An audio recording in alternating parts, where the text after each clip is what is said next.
So maybe it's the beginning of the year and you want to knit as a New Year's resolution. Maybe it's July and you're thinking, oh, I'll just pick up something new. I want a new hobby. Or whatever your reason is, you want to start knitting. And this video is going to help you out with picking your first pattern, picking the yarn, the needles, and I'll give you some resources to learn how to knit. Actually, this is not really meant as a tutorial kind of video, but just as a guide to get you started. So first of all, I want to talk to you about choosing a pattern or picking what to knit, because obviously that's the first step. What do you want to make? And I really want to emphasize that you should not pick a pattern just because it looks easy or because you think, oh, a scarf is the basic beginner project, so I will knit a scarf. I would actually advise against knitting scarves because they're very long and tedious and they will take a while to get finished. And if you're not really 100% enthusiastic about it, I would advise against knitting scarves your beginner projects. It also goes for like a blanket or just anything that you might choose because it looks easy. Just choose something that you're really, really excited about. My first project after getting back into knitting is my grandma taught me when I was very young, but I had to reteach myself over a year ago. And my first project was this Christmas stocking. Is it perfect? No. The edges roll up. I still have to weave in the ends. The heel is very not that good, but it was my first project and I really wanted to have this for Christmas, so I made it. And I think that initial excitement is really what's going to help you get through your first project, and really I think this is going to be a lot more fun than knitting a scarf just because you think a scarf should be your first project. My first couple projects were these. I made 2 of them, matching ones for me and my boyfriend. Then I knit a sweater and I started a summer top and then just kept going. I just really wanted to knit what I wanted to have and not a scarf because I thought a scarf would be a proper first project. Also with scarves, what you might find is that they, in the beginning, you're not a very good knitter probably, and then towards the end of your scarf you'll get better at the techniques, so you'll see that progress throughout your scarf, and then the beginning will look kind of wonky and the end will look a bit more, well, perfect or better at least. So there's going to be a lot of skill difference between the start and the end of your scarf, and that might also not look the nicest. So maybe I would advise against knitting a scarf or a scrap blanket or anything like that as your first project unless you're really excited about it. What I would like to advise you on is to find a pattern that you like. And where can you do that? I know Petite Knit has an entire novice collection with, I think, a sweater, a slip over, a cardigan. She has a whole collection made for beginner knitters if you were wanting to make a garment. But if you wanted to branch out and not knit Petite Knit, you can find patterns on Ravelry. It's a website that you can log in on, and you can find thousands of patterns there. And you can even filter them by difficulty. So if you wanted an easy beginner pattern, you can just select that and just find whatever is perfect for you to start knitting with. So Ravelry is a really good website for that. So now you have your pattern. You know what you want to make, but you have to find out what yarn to use and what needles. So first you need to select the yarn. And I only have a couple physical patterns that I can show you, but I wanted to go through the selection process of yarn and needles with you with this pattern that I got for my birthday, last birthday. Yeah, let's pick out the yarn for this. So this pattern has a lot of information in the beginning about the construction and an introduction, and then it goes into the sizing. So it takes you through which size you need to pick based on your bust circumference, and socks will use your foot circumference, and bottoms will use your waist measurement, and so on. But this summer top uses your bust circumference, so then it takes you through the selection process of your size, and then is telling you the gauge, and the gauge will tell you what kind of yarn you need to use. So this is in stockinette stitch on 5.5mm needles. You need a gauge of 16 stitches, and 32 rows will measure out to be a 10 by 10 square or a 4 by 4 inch square. So that will tell you what kind of yarn you need or what weight of yarn you need. So you need to find something that has a 16 by 23 gauge, and you can find that on your local yarn store. You can go there and tell them you need this yarn, or online every website will have the gauge mentioned, or every yarn will have the gauge mentioned. So there's just going to be a bit of a search, but there are also filters on website that you can use for that. So that's the gauge. So you now know the yarn weight, but then you also need to know the fibers that you want to knit in. So there are a lot of different fibers that are either man-made or natural fibers, or even hand-dyed fibers that will be a bit more expensive, hand-dyed fibers. But the main fibers that you can use are, first of all, acrylic. It is man-made and it is pretty cheap, I would say, but it's not really as breathable as other fibers are.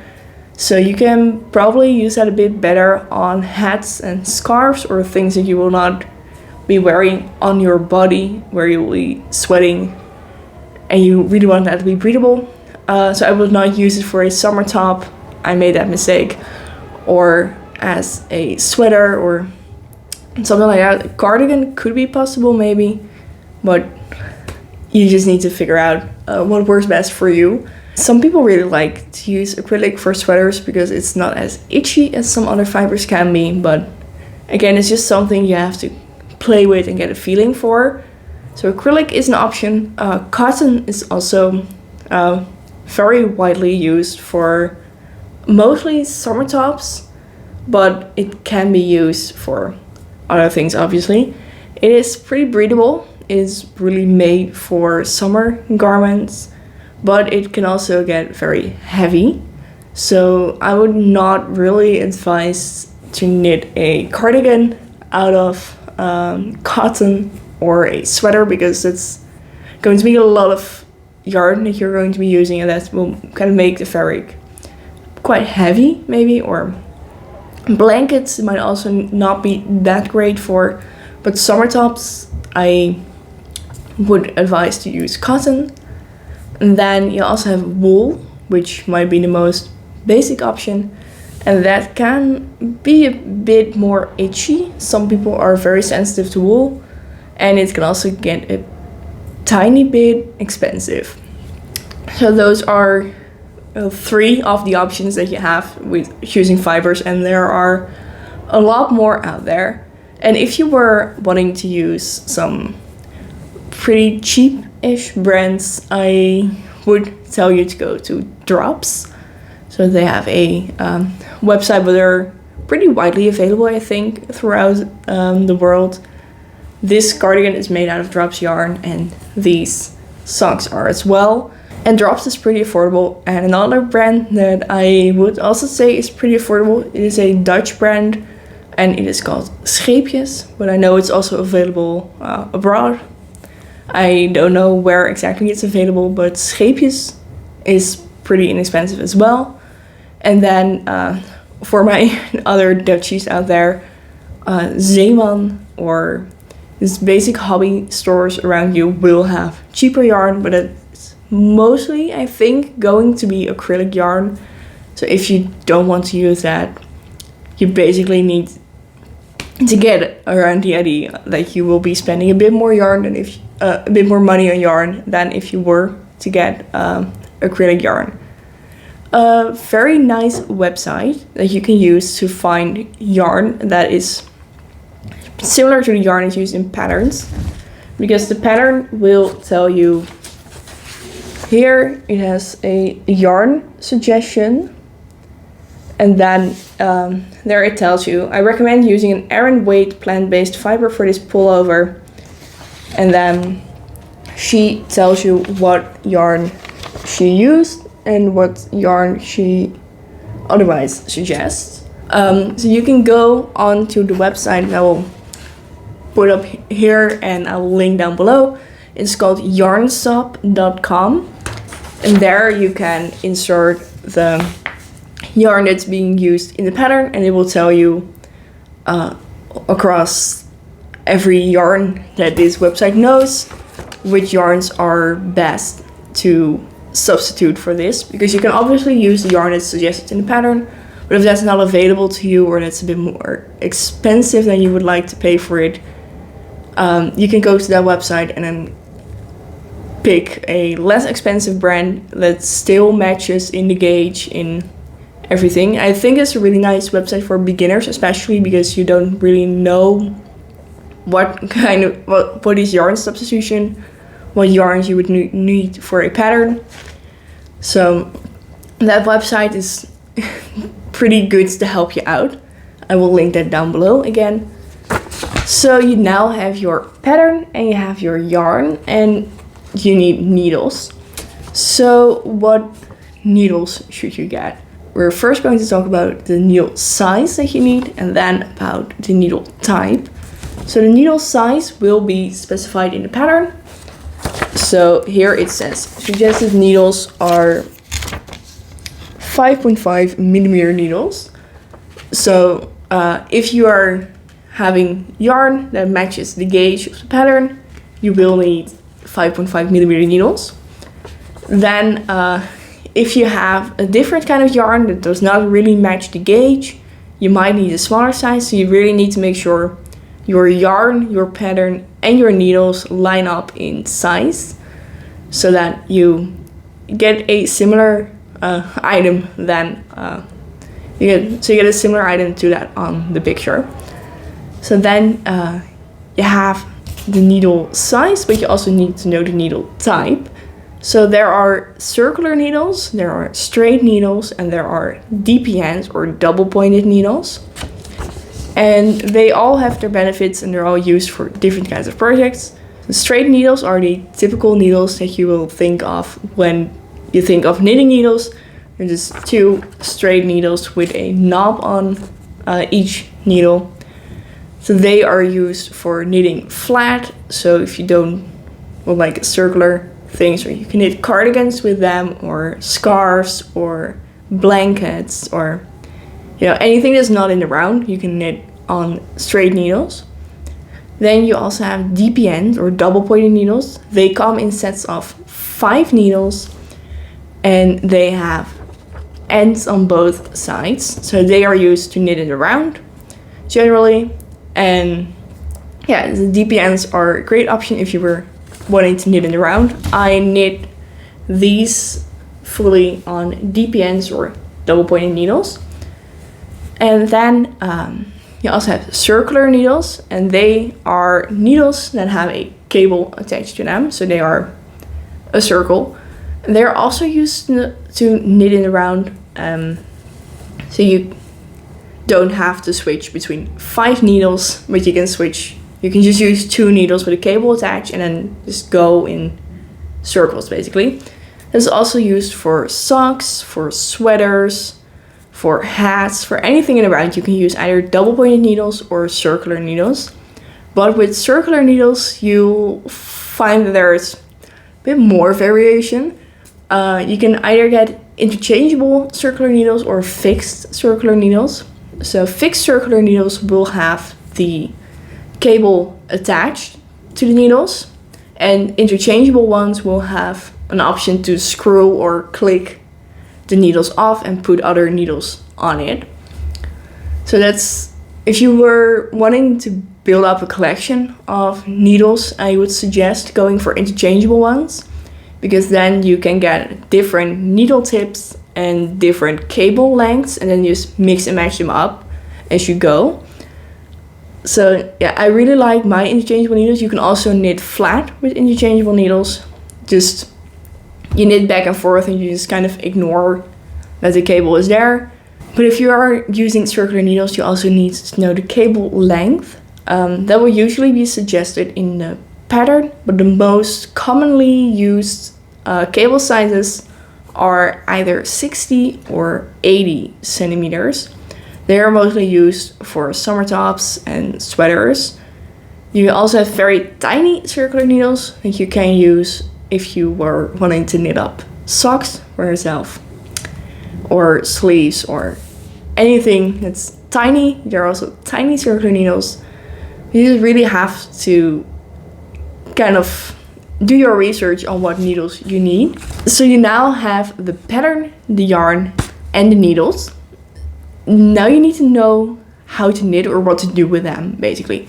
The pattern will typically talk you through every step in the knitting process. So if you're knitting this summer top, you start out the top, you go down to the bottom, and then it will step by step explain to you what you need to do. But this pattern starts out with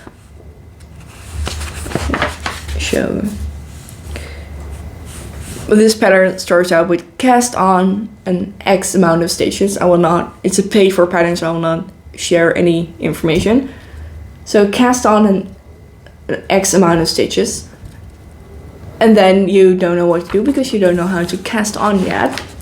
So basically YouTube and Google are your best friends in the knitting world. I taught myself using YouTube, using Google, using everything around. So I'll link a few resources down below, but Tin Can Knits and Nimble Needles on YouTube really helped me through the knitting process of my first knitted items. So I'll link them down below for you to check out, and then just type in on the Google or on the YouTube search bar how to cast on stitches, and you will get tens of thousands of videos telling you how to do it, showing you tutorials. There are even entire tutorials for knitting a sweater. I know Knitting by Florence. I'll also link that video down below, but she has an entire step-by-step sweater, and she has a video tutorial talking you through the entire process of knitting the sweater.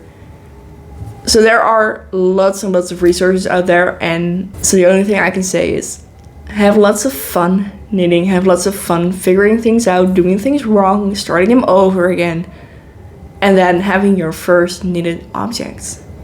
Wow. I wish you the most fun and luck in this knitting journey, and thank you for hanging out with me. Thank you for watching this video. And yeah, I'll hopefully see you guys on this channel again really soon. Bye!